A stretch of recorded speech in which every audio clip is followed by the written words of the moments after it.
can cause it when the atmosphere is dry.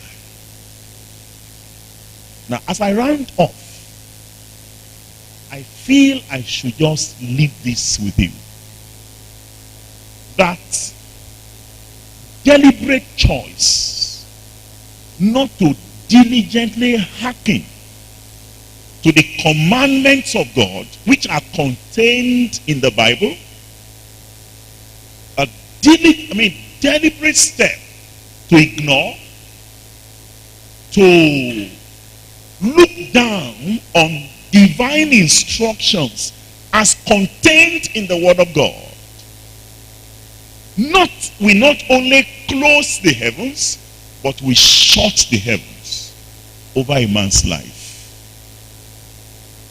And will cause its atmosphere to be dry, will cause the plant that he is to be dry or dehydrated.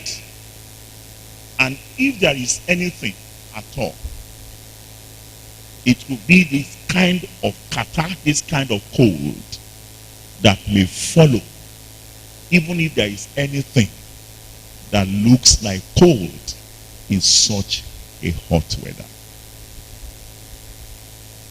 For me, this afternoon, I am thinking I can leave you to go and ruminate over what we have discussed so far. I feel I could leave you to think that you have a land and you are a plant. And I'm not thinking you are a desert plant. If you are, then God will not promise you the first and the latter rain. I am not thinking you can survive without water, because even 75% of your body composition is also water. I am thinking that even if you are a book of cherries and God has positioned a servant of God beside you, as long as there is no rain coming from heaven, you will also go dry, as it happened to Elijah.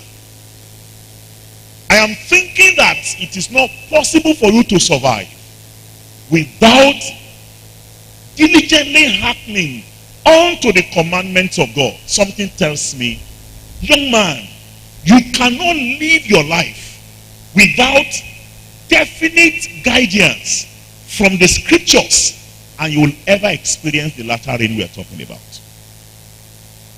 Young lady, you cannot approach your marriage anyhow,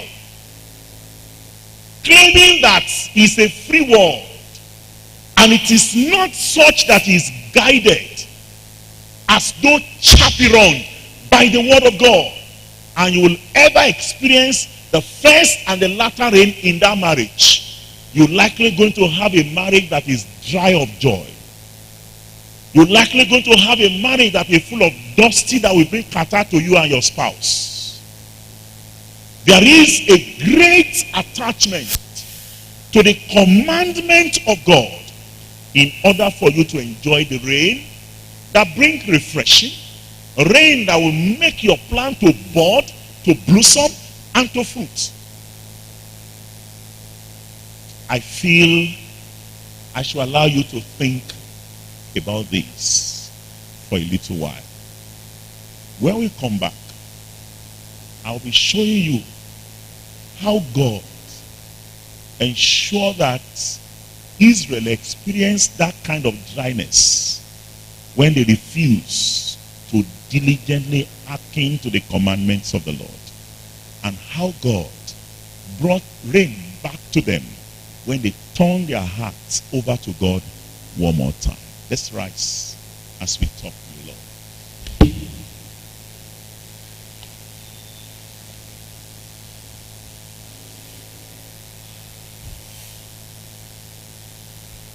I wish this afternoon